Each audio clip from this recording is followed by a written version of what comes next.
All right, let's get started, gentlemen. Hi, everyone. My name is Ash Shrava, and I'm the Vice President of Client Success at Traxo. I will be your host and moderator for today's very important webinar, focused on the events of the several past weeks, and also, more importantly, what did we learn from all of it? But before we get into all of that, a quick housekeeping announcement. We're recording today's webinar for your review and to share with colleagues as you see fit. We will also be making the recording available at the Traxo Resource Center. Also, the Q&A feature is now open and we'll be monitoring it throughout the webinar. So as questions arise, please feel free to submit them through the Q&A option that's on your browser. We'll also be taking a poll during the session, so we want to keep you entertained as best as we can. Of course, risk is a really important topic, but the polls will be designed to ask you questions so that we can use that during the webinar in our discussions as well. So we appreciate your participation in that as well. As we all know, we've had a very busy and chaotic and challenging period as business travel shifts its focus towards risk. We're in a world of shifting geopolitics, and the recent events in Venezuela, Mexico, and the Middle East offer stark reminders of the complexity in the travel risk landscape. The title of today's session is Venezuela, Mexico, and the Middle East. What did we learn? And really the question we're asking is quite simple. Are we prepared to protect Are we actually prepared to protect our people when the world stops playing by the rules? Today, we will unpack a few things. What have these events taught us about challenges and risk? We will explore whether the purpose of travel, personal or business, should impact how we manage duty of care. And we will discuss strategies for achieving true visibility into traveler movements. We've brought together a fantastic panel of practitioners who are dealing with all of these situations in real time. And we're going to have a very candid, no filter discussion about what actually happened and what needs to change. So let's introduce today's guests. Welcome, gentlemen. Thank you for being here today. I would like to ask each of you to share a short overview of yourself and your travel and risk program and your organization. And we'll start this alphabetically by company name. Panic. I suppose that's me then. I thought we make this a little bit not prepared for this, so go for it, Henning. Yeah, I'm sure I is the first one. It's easy when there's Wabtec and ZF Group. So, Henning Snyman, I'm the security director for International SOS, based in Northern Virginia. I've been with International SOS now for 10 years. And arrived in the US 2019. And previous to that, I was the security director for International SOS, responsible for Africa, based in Johannesburg, South Africa. Thank you, Ash. Yeah, I think I'm next. Jared Newcomb, Director of Global Security. Been with Lazy Boy for almost 16 years. Arrived in the US in 1978. Been here ever since. Looking forward to being a part of this panel and kind of sharing you guys some of the lessons that we've learned through this process and also learning from the rest of the panelists as well. And I'm Matt Toach. I'm the Vice President of Compensation and Benefits here at Wabtec. And you'd probably wonder why I was invited to this, but I've just recently taken over corporate security at Wabtec as well, a couple months into it. I've been with Wabtec for about 7 years, and I'm excited to be here today. So thanks for inviting me.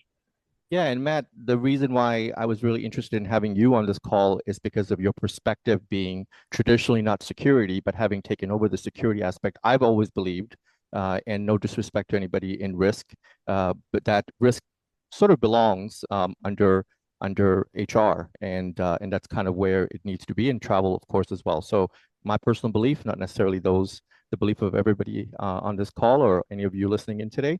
But I thought I'd just share that with you. So thank you, Matt, for being here, and definitely looking forward to your perspective being outside.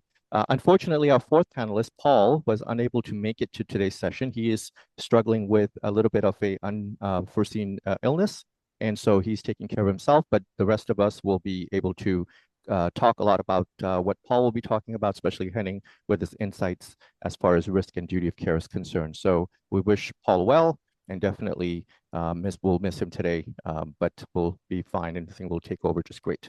All right, So moving on, let's talk about the reality of 2026. And I want to start off with a simple observation. Risk events are no longer isolated. They're really happening back to back across regions and with very little warning. I think Venezuela, Mexico, the Middle East, these are not disconnected events. This is the new operating environment that we all live in today. And the pace of disruption is actually at a much faster pace than many organizations are built to handle. And of course, we'll be discussing a little bit about what Jared and Matt went through within their organizations. But I want to start off by asking Henning to join me so that we can do a little bit of a summary and a understanding of where things are with each of these regions that we've outlined in our webinar. Thank you. So Henning, yeah, so let's discuss Venezuela.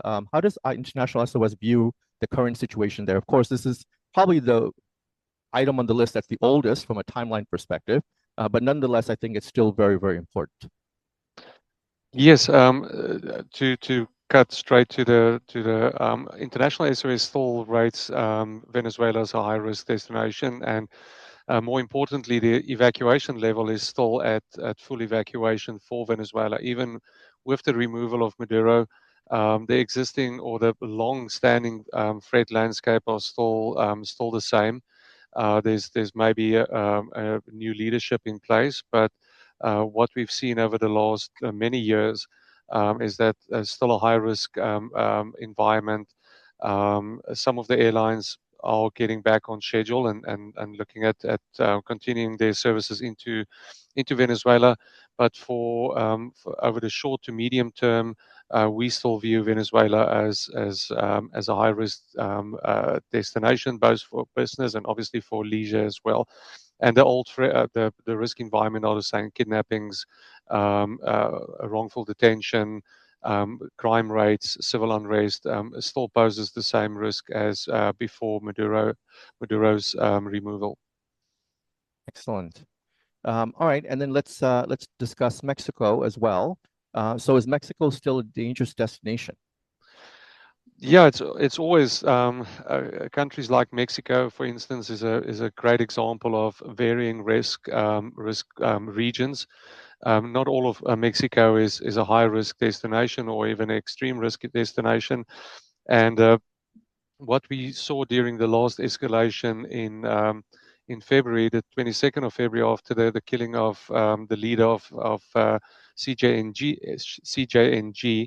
and the escalations that we saw in Mexico. I think there was more than 300 incidents of violence and why this was so significant is that it directly affected tourist areas, traditional tourist areas within Mexico. We saw a temporary suspension of flights into two of the airports, two international airports, and the government also issued a shelter-in-place warning to visitors to Mexico.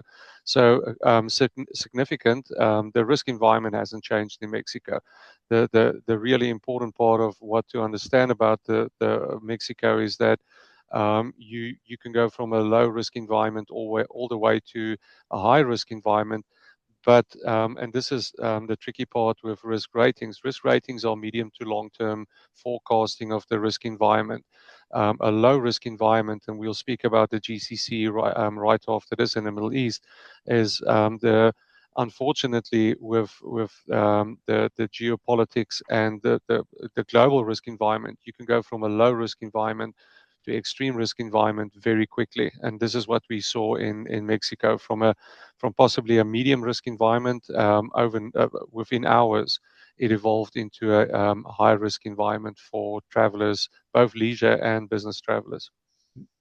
And I think for me, the big takeaway about Mexico, Mexico hits me differently than Venezuela, and I think that many on the call would agree with that. We use Mexico as a leisure destination. Many of us have traveled there multiple times. We are familiar to a certain degree of some of the concerns around Mexico and what can possibly happen there. But because we stay in these resorts, in many cases, we're kind of pulled away from that situation. And of course, now with the events that happened, all of a sudden those things went out the window because hotels and resorts were being targeted, the streets outside were being targeted. So I think a lot of companies were struggling with trying to figure out, well, do we have anybody in Mexico? Yes, we don't do business in Mexico, so we shouldn't have anybody in there for business, but leisure. I mean, people go to Mexico for the weekend. And there's no advanced planning in many cases required to go to Mexico. So it's one of those destinations I think that feels differently. And I'll ask Matt and Jared to touch on that in a few seconds here. Let's get into the Middle East, and then we'll converge on these three events. Maybe a last comment on Mexico as well. Mexico is a huge destination for incentive trips, for conferences. Yes. So we had clients with large groups in some of these sometimes 5-star hotels. And I also think what contributes to this is travelers and business and organizations are so used to the current risk environment in Mexico that people almost get not immune to it, but blasé about what can happen in Mexico. So what happened in Mexico is a really good wake up call that things can turn really bad within minutes. Yeah, very true. And I love this graphic that you shared with me, and I'm happy to share it with everybody here around the Middle East conflict. I think it really shows a very detailed, but I'd like you to talk about it and share the takeaways here. Yeah, what is important about the graphic that we in the timeline that we presenting here is to show that yes, it kicked off on the 28th of February. With the strikes on Iran by Israel and by the US. But the preparation and the monitoring and the planning, we started in January with security assessments. We forecast that we did insight reports. We were basically working with our clients to understand what does the risk environment look like in the Middle East, and specifically Iran, and then the relations with Israel and the US as well. This is not new. We've seen this before, the 12 days of war, not too long ago. But then it kicked off on the 28th of February with the strikes on Iran, and then the retaliatory strikes from Iran into the GCC, which was expected, but also wasn't expected. Anyone that knows the GCC countries, low risk environments, mostly international companies that operate there, international assignees. And then what made it very, very complex in those first few days is that all of us know that Doha, Abu Dhabi, and Dubai is maybe the most used transit location for east to west globally. I think the first estimates that came out that there was 20,000 people stuck at Dubai in transit that were supposed to be in transit. So it became very tricky. And then, I mean, as it escalated, the strikes on Iran continued. The retaliatory strikes started into the GCC as well, especially targeting Abu Dhabi, Dubai, Doha, Kuwait City, to name but a few.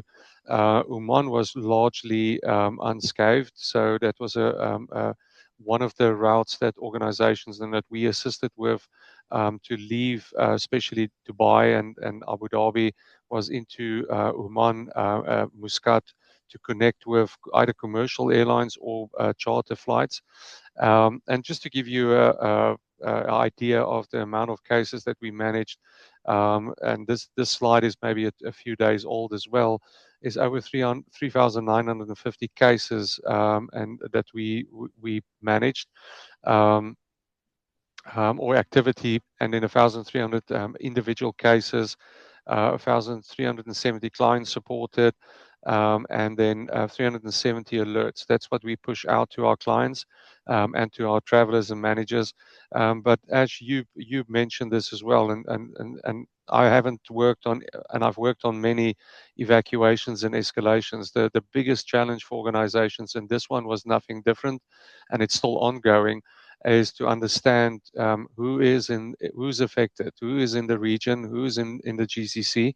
When we normally, just to give you a bit of a benchmark, when we pull what we call a exposure report to understand who of our clients are in region, we normally add at least 50% more on that exposure report for travelers that either booked outside of the TMC, so outside of policy sometimes, and then for travelers on leisure travel that reaches out to their organizations for assistance. And we saw this again with this escalation, especially Dubai and Abu Dhabi and Doha, where many clients were stuck in transit.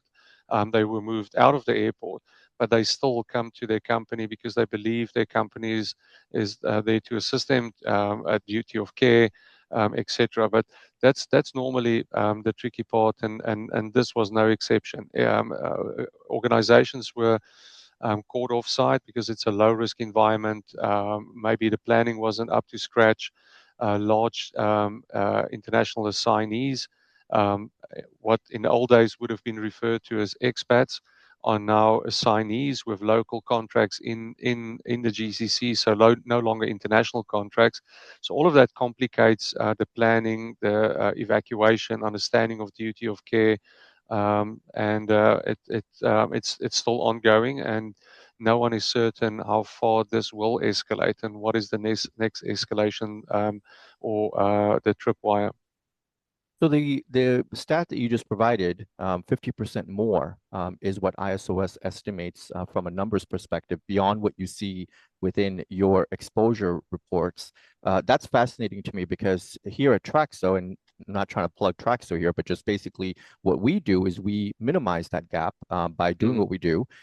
And the fact that you are at 50% and we generally say 40%, our numbers are very, very similar. And I guess the reason why you are expecting more than that is for you to be able to fulfill your mission and your understanding of what the job might be for the situation, because you're going to expect people to say, yes, I'm here, but you didn't have them on the report, or I booked outside of my TMC, you don't have them on the report. So you have to accommodate for all those scenarios. And you definitely can't say, well, you didn't book through the TMC, so tough luck, call somebody else. You have to take care of the customer in that moment. Correct. And it's I think we discussed this a while back, Ash, is that a lot of travelers, business travelers, will add time on. So they might be transiting Dubai or Abu Dhabi, one of those locations, and they might arrive there on a Friday and say, you know what, I'm gonna extend my stay for 2 or 3 days. So it's adding on that leisure travel with their business travel. And this poses a huge debate within organizations. Do we include it? Is it covered by policy? How do we do it? And then as you're very familiar with this, people changing their flights and not forwarding those itineraries or forwarding those details to their organizations.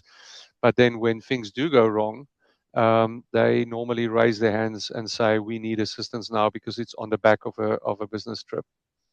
Exactly. So let me bring Jared and Matt into this conversation, and I'd like to get both of your perspectives.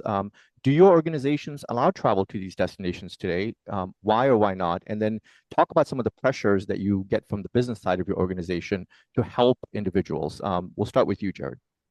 You say the first part of that question again, Ash, it cut out on my end. Yeah, no, it's okay. So does La-Z-Boy allow travel to these destinations today? Have you changed your policy on whether it's allowed or not? I can imagine that the business side, if you do have traveling, business travel going to those destinations, that you might get some pressure from the business side of things. So give us an understanding of how things are at La-Z-Boy today. Sure. Yeah. Thank you for rephrasing that. Sure. So we don't have any current travelers to Iran or Israel or Venezuela. There's a couple that we talked about already, but we do have some employees that travel personally to some of these locations. And we had a situation last year where someone was in Israel and found themselves kind of right in the middle of some of the military actions that were going on. And we do provide support in those situations, even though it's not business related. We really try to do our best not to separate those two. We want to take care of people. We want to take care of people's families. So we leverage every resource that we have to get people in tough situations out of country, even under personal situations and duress.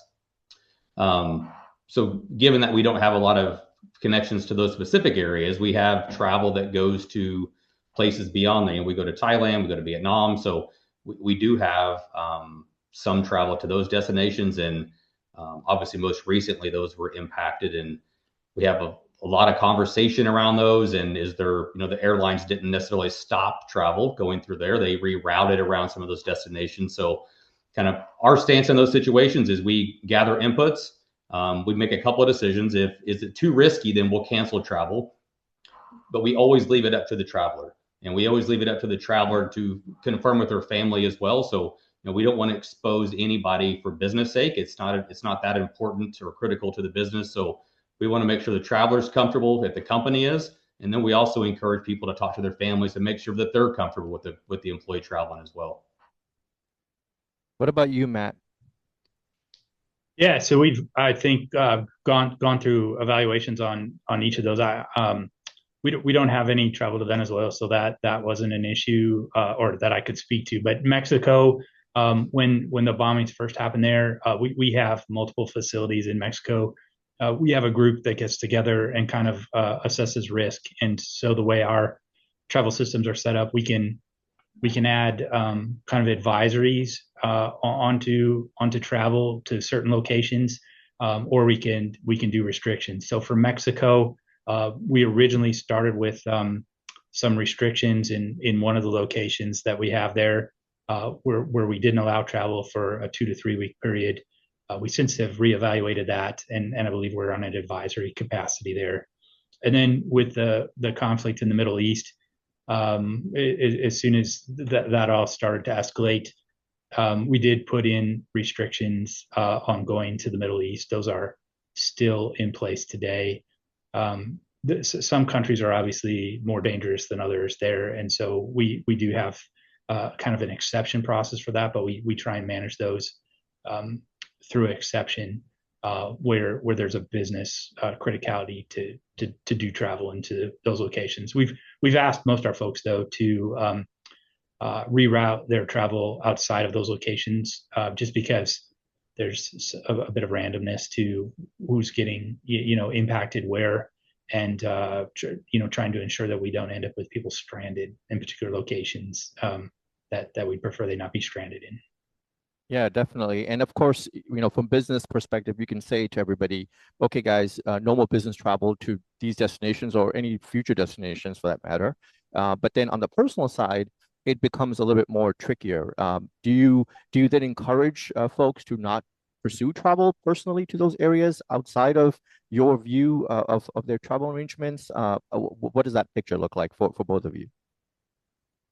So if I could pick back up, I think I'm left out Mexico, and similar to Matt, we have operations in Mexico as well. And we handle it probably a little more aggressively because we have more frequent traveler to those regions. So we actually have a travel security stoplight that we make available to all employees. So top of the intel and feedback we get from International SOS, we also do weekly local intel on all of our locations. And we have a group that meets weekly, and we populate that traffic light for each location that we have. So travelers are always free to call me or someone on my team, but they can also go to the site they're looking at and go to the traffic light and say, if it's green, it's wide open. If it's yellow, it's our normal protocol that we would have for international travelers using caution. If it's red, it requires another level of approval. And if it's black, there's no travel. And there's times where we do black box and there's travel is completely restricted, but that's after we've kind of went through all possibilities, and we feel it's just not safe as a company to even leave that risk up to the employee to make that decision.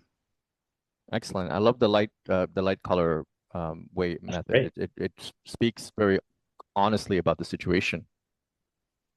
Well, it's a couple of things. It's clear for everyone. Everyone kind of knows color. Like everyone knows green is free to go, and it also gets out of some of the personal bias or conversations when you get multiple people asking me on different days and kind of catching someone in a different place. That it makes it's a more consistent and universal approach for us that we can just really direct people to the travel website, and it's very clear from that regard whether they can go or not.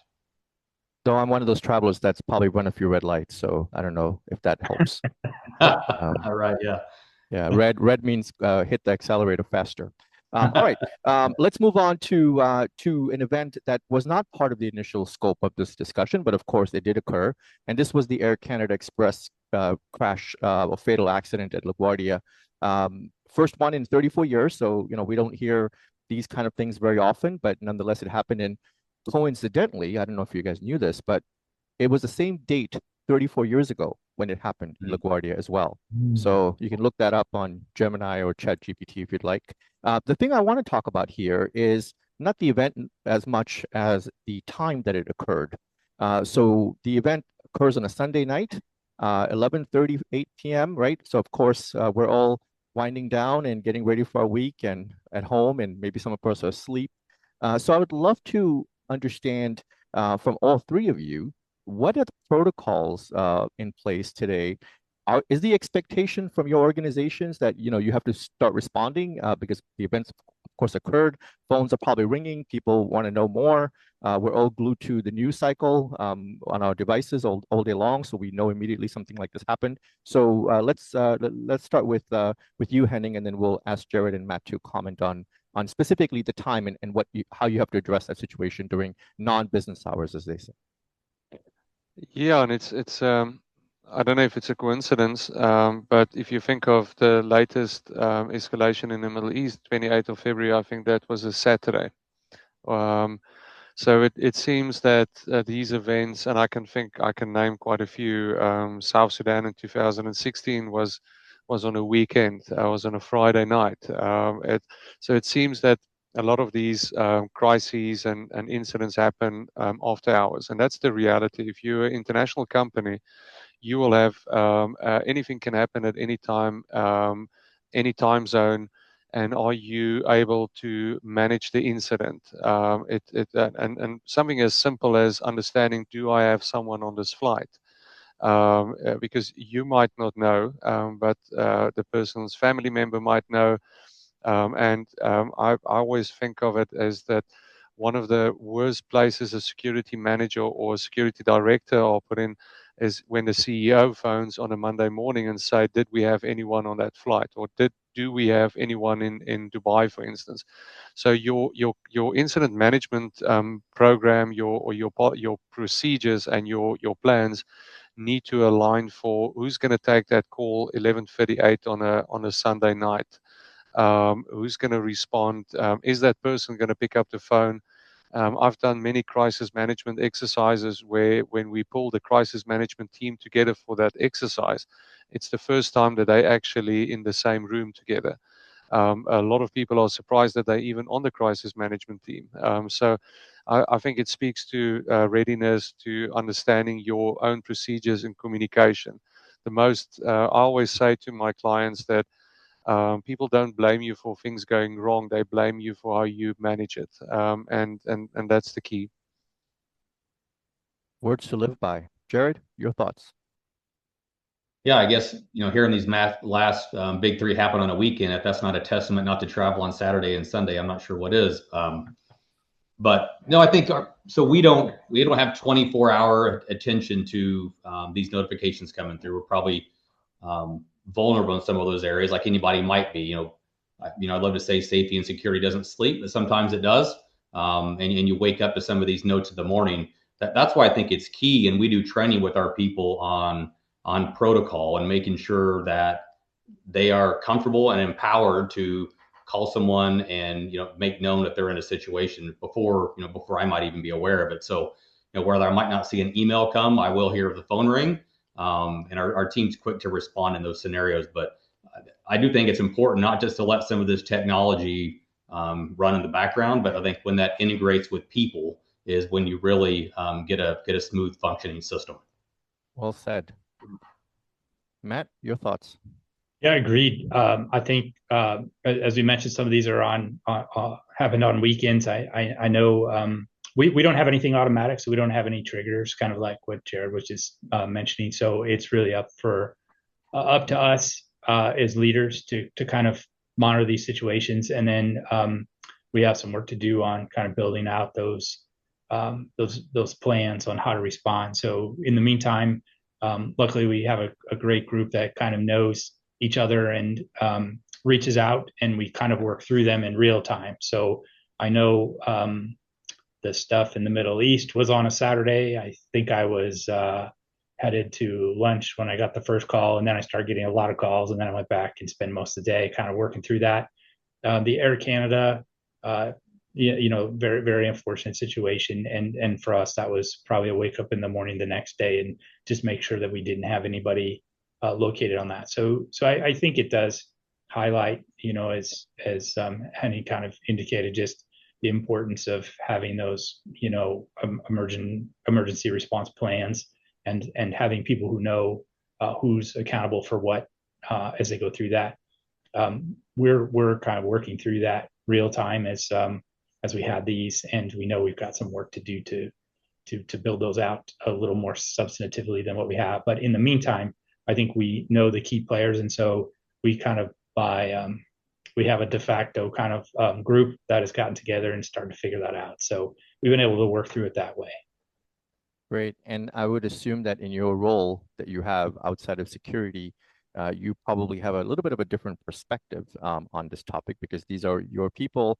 You take care of them outside of security and travel as well in all the other areas of their employment at Wabtec. Certainly, the expectation from your side is that we need to think about them from this perspective as well. So yeah, absolutely. I mean, I think obviously security fits into kind of the broader issue of employee health and safety, right? So I think that's key for us is making sure that everybody stays safe in all that they're doing, right? When they come to work, and we want them to go home to their families safe every night.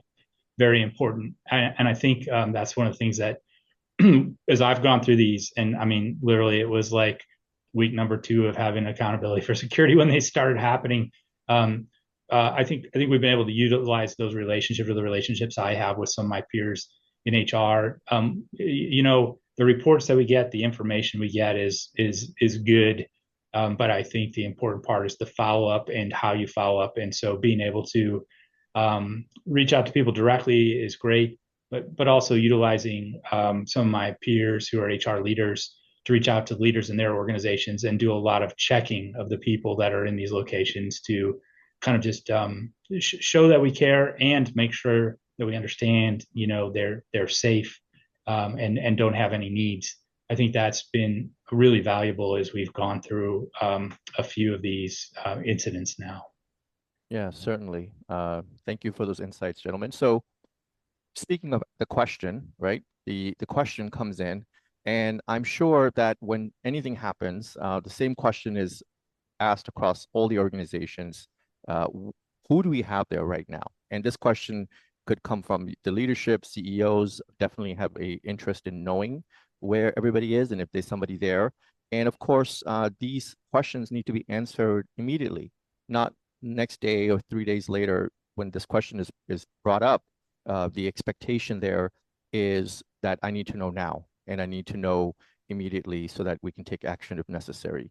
And this question sometimes can pose or expose, I should say, whether your program and your risk program actually works, right? And this is where I think the rubber hits the road, as they say, where you have to kind of say to yourself, well, can I answer this question immediately? And am I able to answer and with clarity and with where I'm not going to go back and ask this answer the question, oh yeah, I said no, but now there's a couple of people I've discovered through XYZ methods and that kind of thing, right? So I think that we're all in that situation where we need to be able to say yes or no, and that's really the answer that is being asked of the leadership within each of our organizations.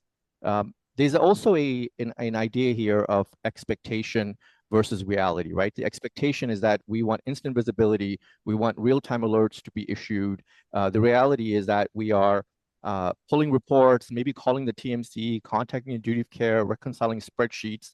And none of this is a good way to manage risk. We've talked about personal travel. We've talked a little bit about some of the alerts that duty of care providers offer. But the most important thing, I think, comes down to the CEO saying, do I have anybody? Are we exposed as a company? And that question, I think, does not limit itself to, do I have anybody there that booked through our preferred TMC and used our preferred airline and so forth and so on. The question is much more open than that, where is there anybody there? So I want to lead this conversation into a BTN article that just came out on March 13th. And what the BTN article did was it asked questions of 3 different companies. And the questions that it asked was, and everybody was anonymous, which was a good way to get people to really speak out and say what they really wanted to say about their program without being embarrassed or anything to that effect.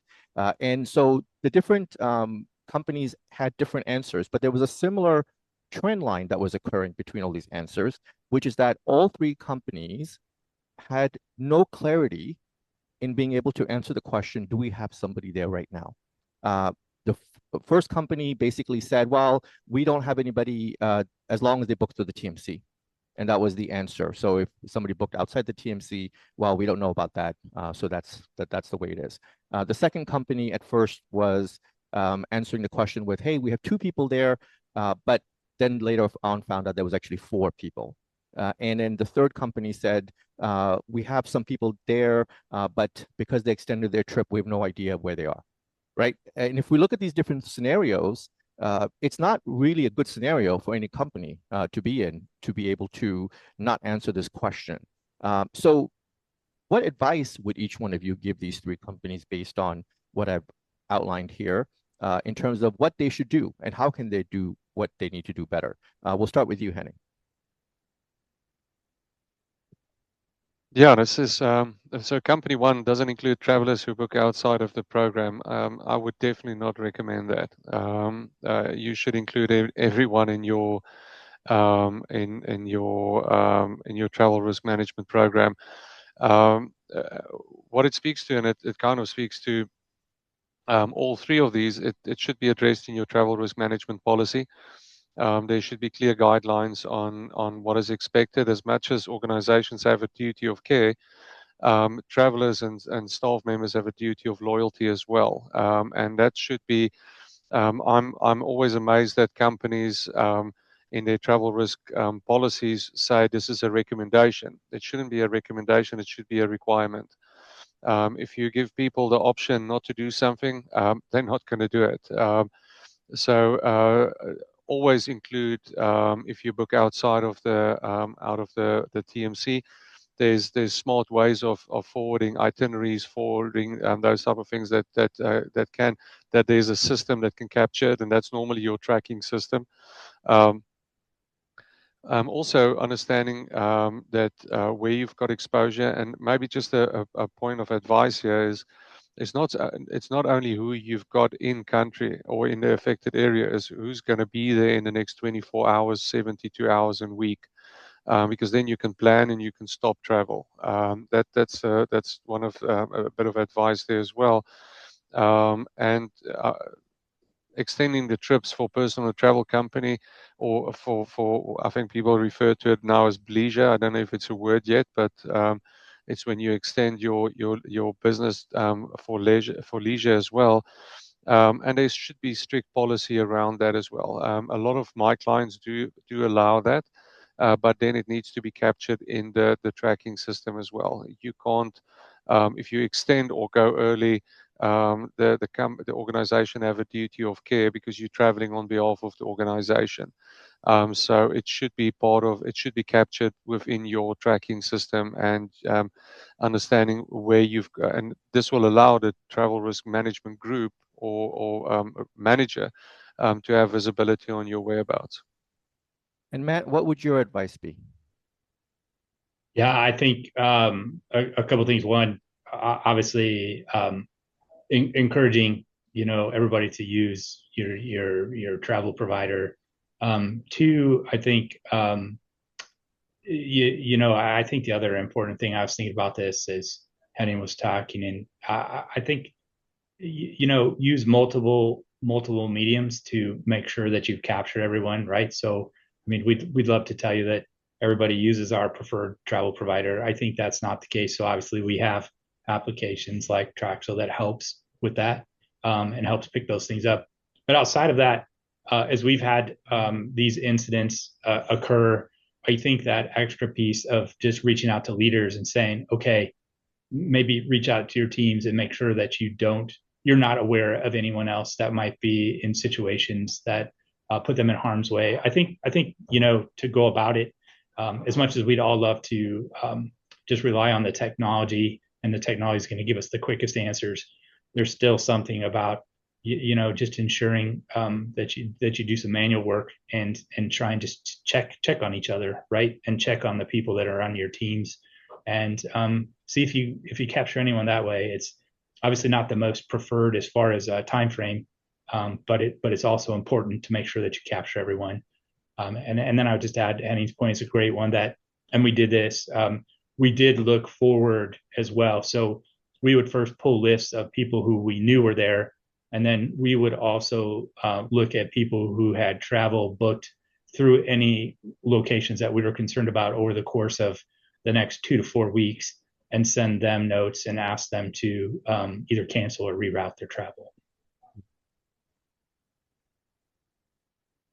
Great. So I'm going to go ahead and Jared, while you were talking about your advice, I want to launch a poll and just use our time wisely here as you go on. So this poll, hopefully you guys are seeing it on your screen here. This is the question, and we want you to be honest. How confident are you in your ability to identify old travelers in a crisis?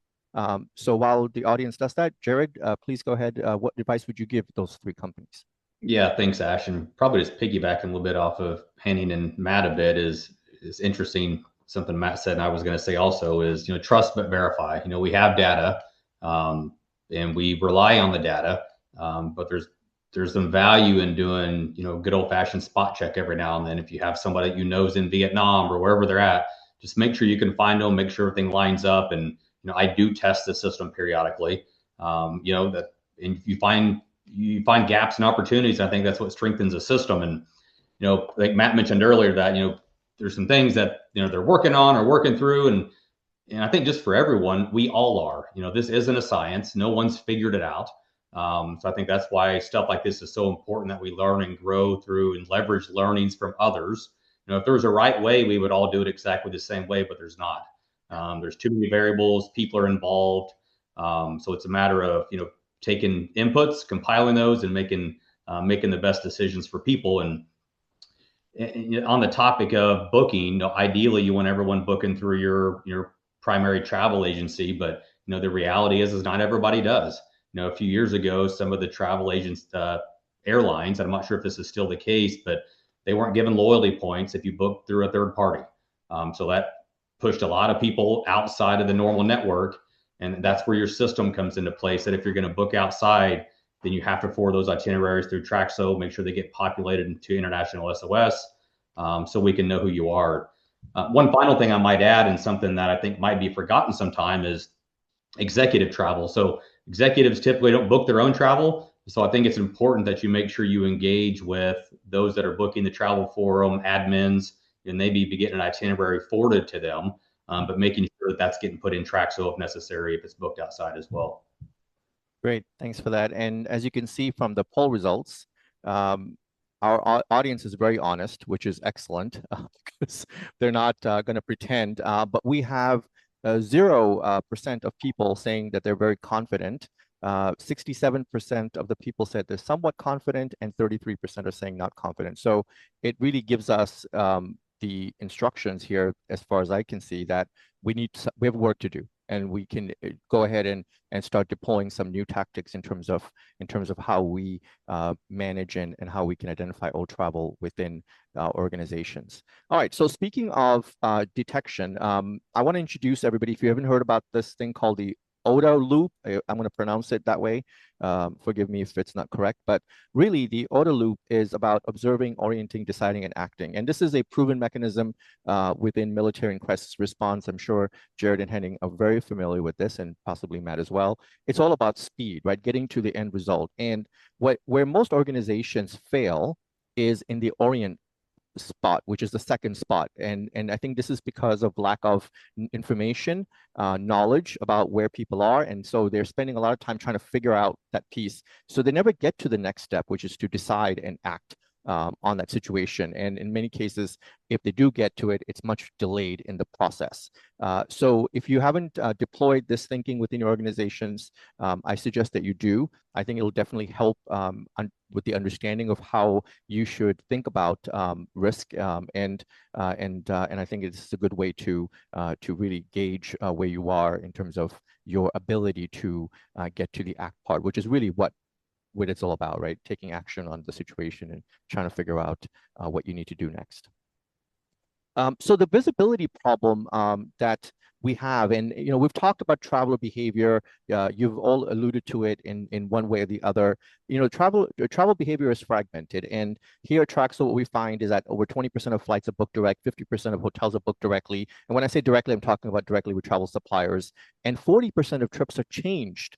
In many cases, if you have regional travel programs, those are not integrated because maybe that region does not have the ability to connect into your duty of care provider. And don't have the resources or the understanding of how to do that. In many cases, the impact is missing travelers, of course, incorrect locations, and then thinking about the OTA loop, delayed responses, which is not what we want to see in risk at all. So gentlemen, any thoughts about this? I mean, is this kind of what you also see, and do you have any opinions? And if you don't, that's fine too. But wanted to see if you had any comments on this. No, I think that's realistic for some of the reasons I mentioned earlier, that for people book outside for a lot of reasons. Sometimes it's a loyalty point. Sometimes it's just easier. You're sitting at the airport, you can pull up the app, and it's a quick book. That's why I think really engaging with your people in the process and helping them really understand the why behind it, not just because you have to or you should or we're telling you to. But if there was an emergency, this is our window into finding out where you are and getting help to you when minutes matter the most. So I think connecting those dots in the traveler's mind kind of heightens this awareness a little bit. And at the end of the day, you're still working with people. You're going to have people that fall outside the lines, but I'd say over communicate and then verify the system as frequently as practical. And as Henning mentioned earlier, right? I mean, you were already, within ISO, International SOS, you already planned for 50% more of numbers in any risk situation. So go ahead, Henning, you were going to say something. No, it's just, for organizations to clearly understand where they've got, where the people are going.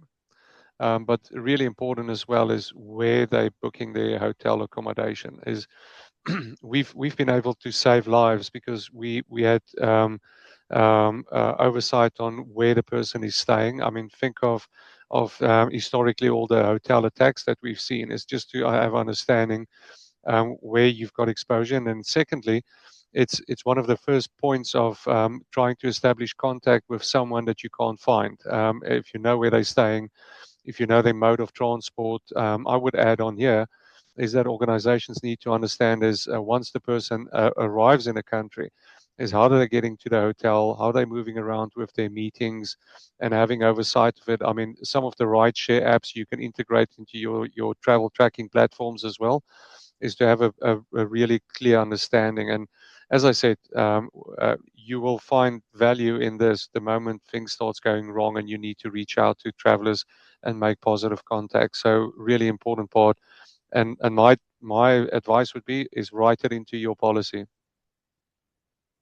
Yeah, and I want to add another aspect to this, right? I mean, I think we've been talking about risk through the eyes of who booked through the TMC channel. And I think we are at the point where we have to say, well, yes, we want people to do it. Yes, it's highly encouraged. Yes, there's a lot of benefits and value in that process. But a lot of that value is through financials, discount rates, other things like that. When you think about how many travelers actually book outside of the travel ecosystem that feeds data into duty of care solutions like International SOS, it's a very, very different picture. Especially when you start incorporating changes. I could be at the airport, my flight to LaGuardia got canceled. I'm going to make the most of it. I'm going to fly instead to Newark, or I'm going to try to go to Philadelphia and try to drive up to New York from there. I definitely am not going to want to miss that meeting. And all those things I'm going to do it at the airport on the fly while I'm talking to the United rep or the airline rep or at the club that I'm in. Because a lot of the frequent travelers are using these services directly, and it's the most reasonable thing to do. So in those scenarios, you have to accommodate for those people that do book outside of the travel programs and do go outside. Matt, what are your thoughts about this from at Wabtec and how you handle some of these things? Well, I think these percentages are right on. If I think we've moved in the right direction over my time here. I could tell you that the percentages of people not using kind of the corporate travel provider were probably substantially higher earlier in my career as this is as we've evolved as a company. It has nothing really to do with security pushing it, but over time we have, I think, gotten increased uptake. So I would say these percentages are probably pretty well aligned with where we're at as well. But we continue to try and push that. But obviously, all the comments so far, I mean, just around continuing to try and emphasize the importance.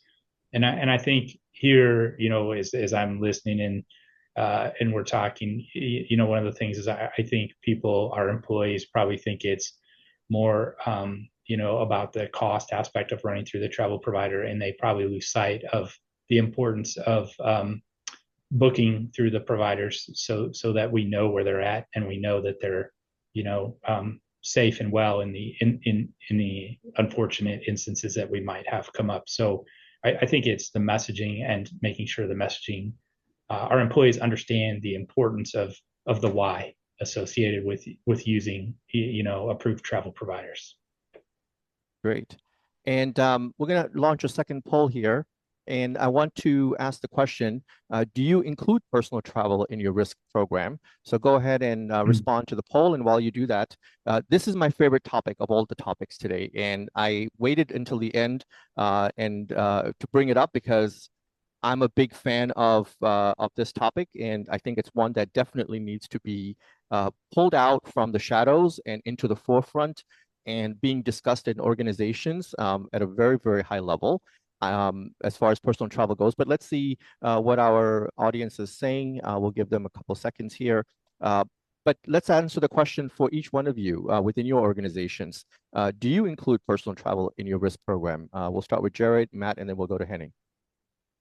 Yeah, it's not included implicitly in our travel program for all employees, but we support executive travel and C-suite travel through the normal channel, just like it would be for any other business travel. And we supply end-to-end support for those entire legs, but not as a matter of practice for everybody.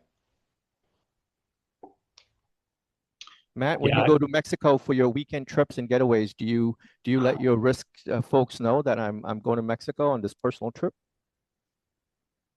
I do not. We have not in general. Sorry to put you on the spot there. But. No, I haven't. I don't go to Mexico too often, but I will say that as I've gone on trips, no. We have not included it in our risk programs. Interestingly enough, I think some of our programs we've tried to support it, but not as formally, right? So I think we've had some instances where we've bought some of our additional insurances and kind of support through International SOS, some of those types of things, where if employees were in those instances, they could maybe use that support. And unfortunately, we've had some instances where that's been quite helpful for folks, but it's not explicitly stated in our risk program, nor have we encouraged people to really, register or inform us in any way to this point.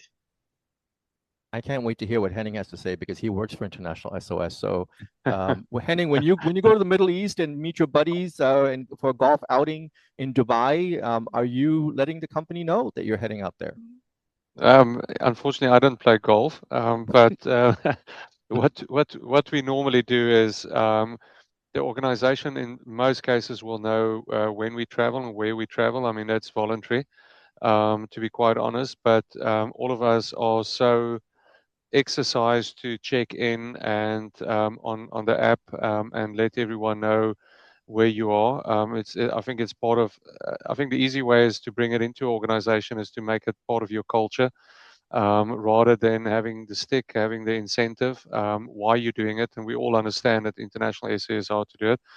And to Jared's point, what we've seen is with a lot of my clients is that especially C-level travel, because they're seen as basically an asset, I mean, a huge asset to the organization, and for business continuity purposes as well. They report private travel because a lot of the times your EAs at that level will do the private travel arrangements for C-level as well, and they include that in the tracking and the visibility for the organization. So definitely at C-level, I would recommend visibility on private travel. So that's fascinating because the C-level gets the personal attention, and Joe Schmo in accounting doesn't get that same attention, possibly. I think, and again, not to put you on the uh, spot, but just saying that out loud.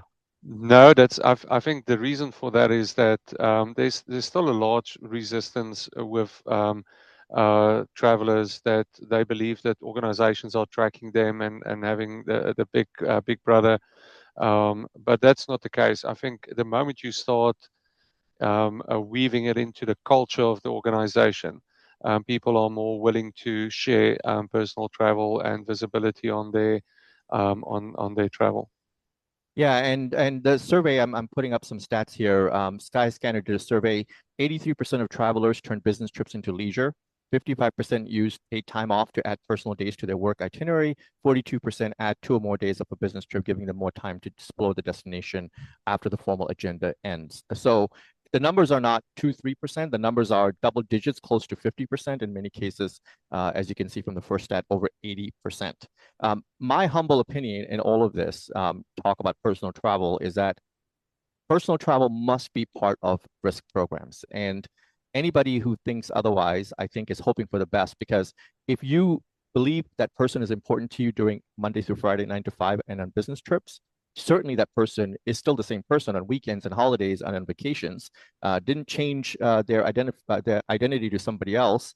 They're still employed by your organization, even though it's not business hours. So I think it becomes crucial and really, really important that we start to, of course, there's a lot of legal conversation that can be had, right? Like, can we do this? Is it allowed?